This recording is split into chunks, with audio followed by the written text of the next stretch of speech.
Wilson Fiança já soltou para Rivelino. Rivelino soltou para Everaldo. Volta Clodoaldo. Na esquerda para Tucão, para Clodoaldo. Gol do Brasil. Clodoaldo empata. 5 é a camisa dele. O relógio marca 45 minutos gravados. Brasil. Como disse o grande Valdir Amaral, 45 minutos cravados. Ufa! Enfim, o empate da seleção, hein, Clodoaldo? Um grande abraço, um prazer muito grande tê-lo aqui no Paiquerê Futebol Memória. Tudo bem, Clodoaldo? Tudo bem, Rodrigo. Prazer é todo meu falar com você, estar escutando uma gravação dessa. Afinal, são 40 anos de conquista da Copa do Mundo aí. Estamos bem próximos disso, de comemorar mais um aniversário da conquista da Copa de 70. E é sempre uma emoção relembrar e reviver esse momento tão importante na minha vida como um atleta profissional e poder empatar o jogo contra o Uruguai, num jogo histórico até, porque nós vimos de uma derrota de 20 anos após da perda aqui no Maracanã para o Uruguai, e o brasileiro ainda tinha aquela derrota meio atravessada na garganta. Então, para mim foi uma alegria muito significativa e muito importante. É verdade mesmo, o torcedor brasileiro não esquece esse gol de forma nenhuma. Agora, Clodoaldo, o gol foi aos 45 minutos do primeiro tempo, né? Conforme disse o Valdir Amaral da Rádio Globo, conforme nós falamos também. Muita gente entende o seguinte, Clodoaldo, que o time do Brasil estava extremamente nervoso, perdendo por 1-0. Que se virasse o primeiro tempo perdendo, o time dificilmente conseguiria classificação. Você também vê dessa maneira? Olha, eu entendo que o jogo contra o Uruguai, os primeiros 45 minutos de jogo, foi a pior participação do Brasil na Copa de 70 no México. Depois nós viramos a página. Depois desse gol de empate, aos 45 minutos, e nós voltamos para uma segunda etapa. Foi o Brasil da Copa, foi o Brasil que vinha jogando de forma brilhante.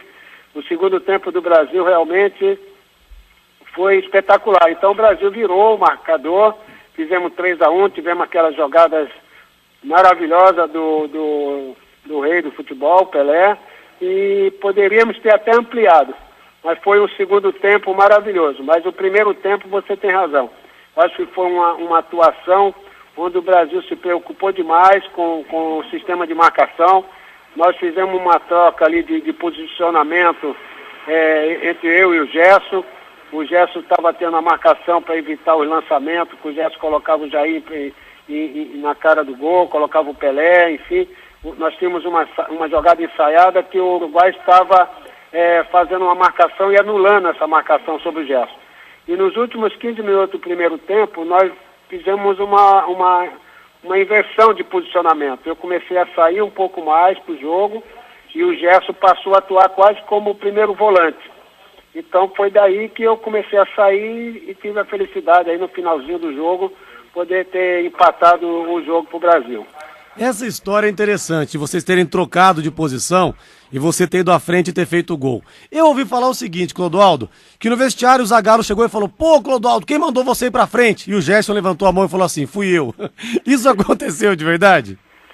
Ele conversou, porque o Carlos Alberto estava ali do lado do banco e deu um toque pro Zagallo. A história toda foi essa. O Carlinho falou: olha, o Gerson não está conseguindo jogar. Acho melhor o Corró, né, que é meu apelido. O meu amigo jogador me chama pelo apelido. Falou: olha, é melhor pedir pro Clodoaldo sair um pouco mais e deixar o Gerson.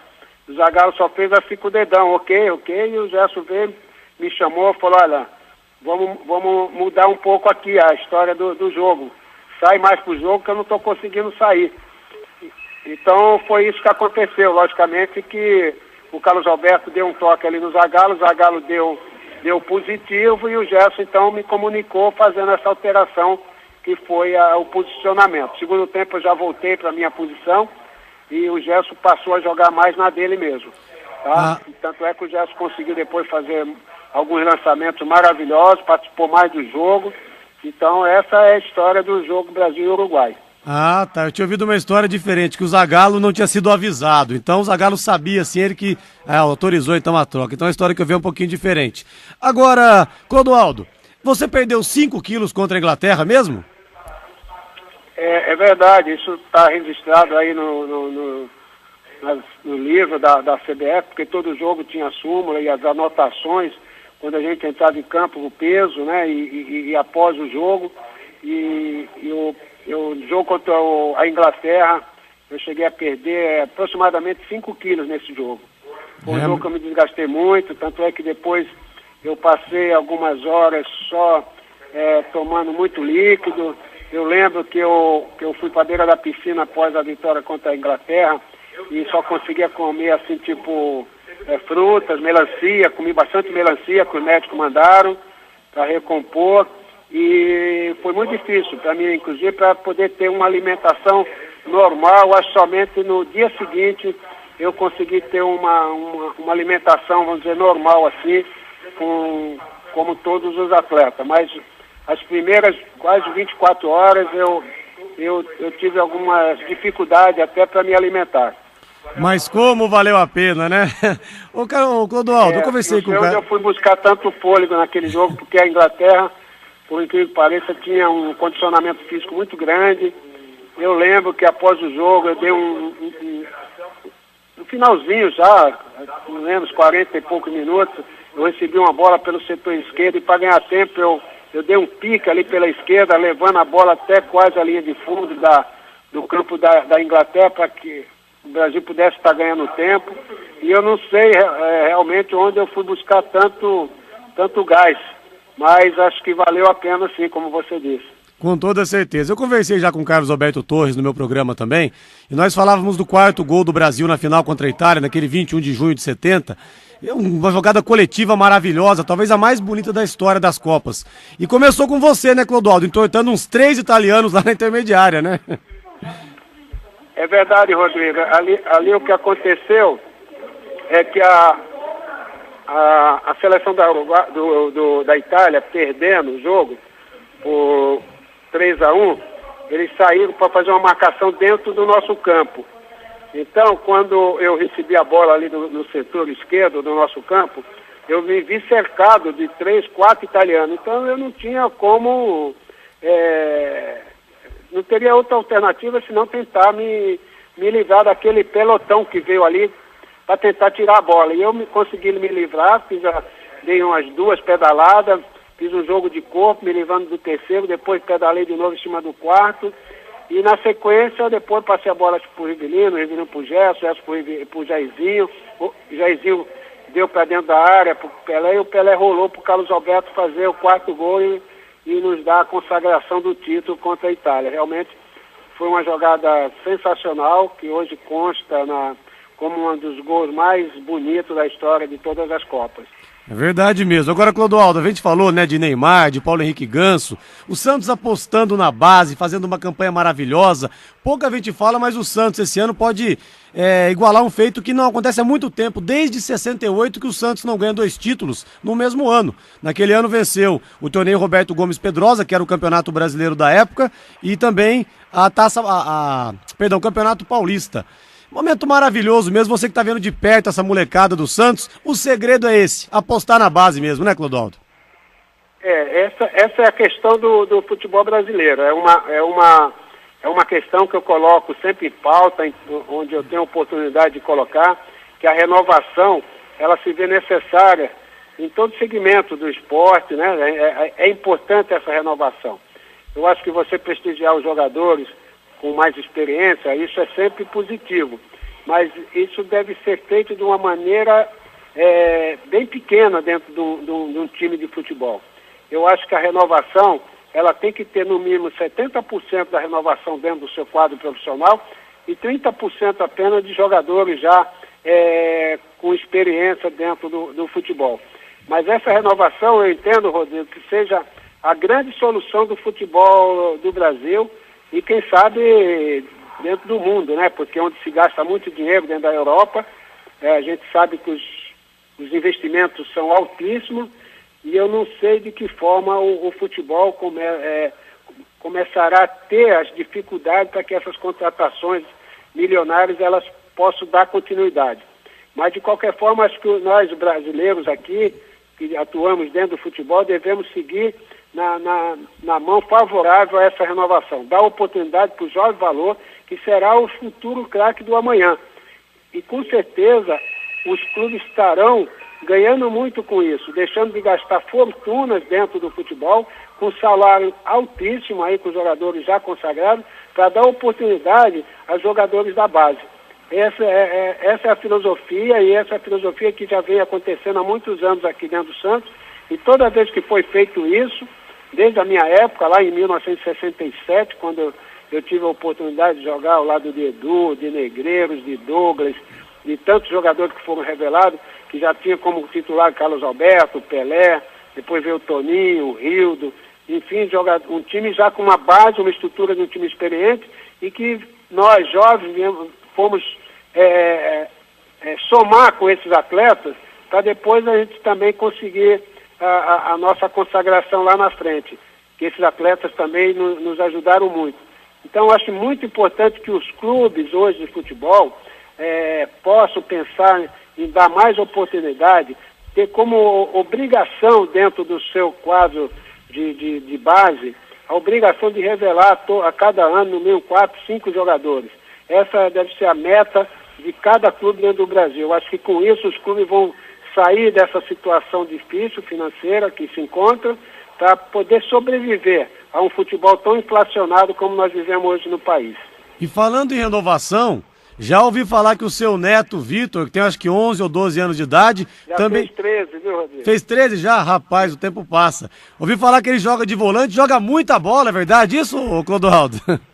Eu seria assim, eu estou deixando ele seguir a carreira dele, está com 13 anos, hoje ele está jogando pelo Litoral Futebol Clube, que é o time aqui do Pelé, né? Do qual meu compadre Manoel Maria, que foi quem descobriu tantos craques também na história do Santos, hoje ele que é o coordenador do time do Pelé. Então o Vitor está inscrito já pelo Litoral, deve disputar a categoria Sub-15 este ano ainda, e brevemente deve estar a caminho do Santos, né? Espero que ele possa estar a caminho do Santos já no próximo ano.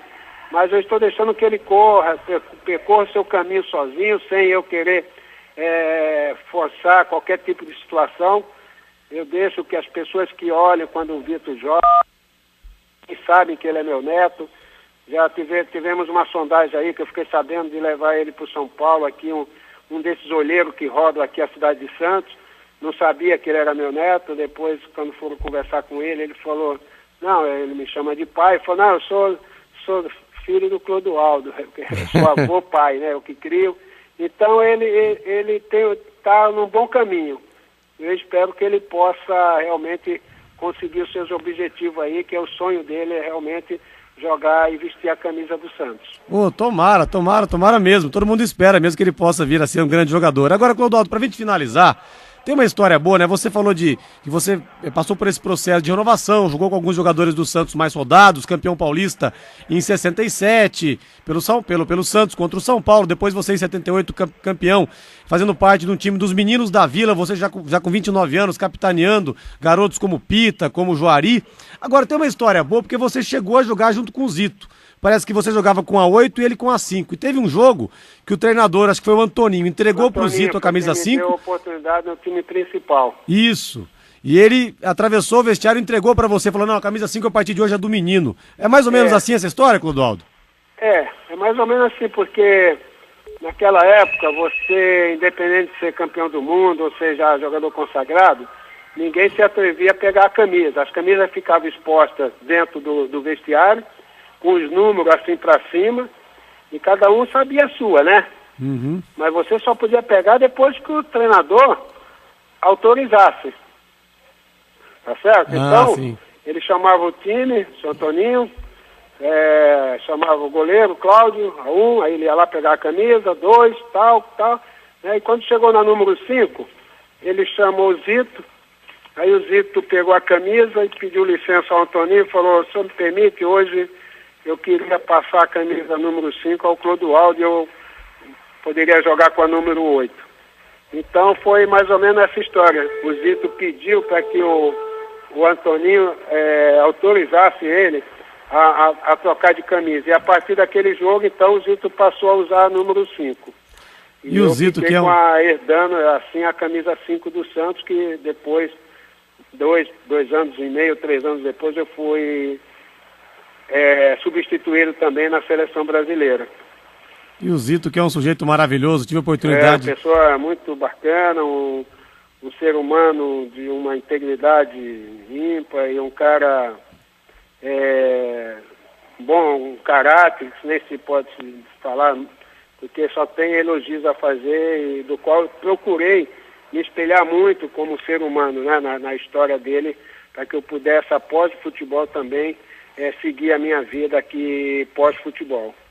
Verdade mesmo. Clodoaldo, quero te agradecer demais pela entrevista, um prazer muito grande falar contigo. Só quero contar uma historinha antes da gente encerrar, que eu sou muito amigo do Milton Neves, um grande ouvinte do Milton Neves também, muito antes de eu sonhar em fazer rádio.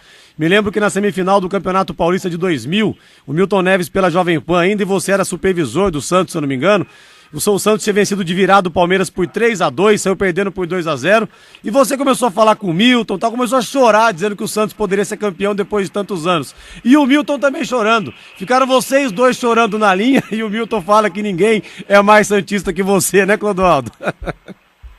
São duas pessoas que têm o mesmo sentimento pelo clube, pelo Santos, e realmente quando toca na história do Santos, eu tenho uma história, Rodrigo, muito grande, que um dia eu voltaria a falar com você, com seus ouvintes, da história, né? Talvez desse sentimento, explicar por que esse sentimento. Para ser curto, assim, eu fui morar na Vila Belmiro. Eu com 13 para 14 anos, o Santos me acolheu. Você sabe que eu sou órfão de pai e mãe, perdi meus pais há 6 anos de idade e morei aqui em favela, enfim, eu tive a oportunidade depois de ir morar no Santos. Eu perdi um emprego por causa do Santos, já tinha um emprego com 11 anos de idade, trabalhava para o meu sustento, mas com 13 anos eu perdi o emprego porque eu faltei muito tempo no emprego, comecei a faltar toda semana para treinar no Santos. Aí o técnico na época, o Ernesto Marques, me ofereceu a moradia no Santos, que eu já então, sem um emprego, sem ter onde morar, eu fui morar na Vila Belmiro. Então, esse meu sentimento pelo clube é de eu ter uma vida ligada ao clube como se fosse a minha família, porque lá me acolheu, foi minha casa, foi meu clube, foi que me deu a grande oportunidade de tudo que eu acho que eu conquistei na minha vida. Realmente você é um grande vencedor, a gente sabe que você só defendeu o Santos como profissional e dizem que o alojamento era tão quente, né, Clodoaldo? Não tinha nem ventilador, que vocês chegavam a dormir às vezes na arquibancada da Vila Belmiro, não é isso? Na época de verão, assim por volta de meia-noite, 11 horas da noite, a gente subia, quase todos os jogadores levavam o colchão lá para cima, colocava ali na arquibancada para você ter condições de dormir, porque lá embaixo não há quem suportasse o calor, né? Não dava mesmo para dormir, não tinha como, e você passava a noite quase toda em claro, ali sem conseguir dormir, para treinar no dia seguinte, era muito difícil. Então a maioria dos jogadores, nós subíamos com um colchão, colocávamos ali na arquibancada, e ali dormíamos ao ver aquele sol, o sol à noite, maravilhoso, as estrelas e tal, mas conseguimos dormir um pouco ali.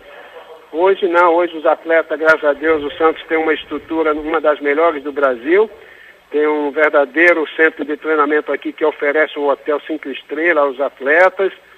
A história mudou muito nesses quase 40 anos aí, né, de história, então acho que hoje os clubes estão mais bem estruturados e dão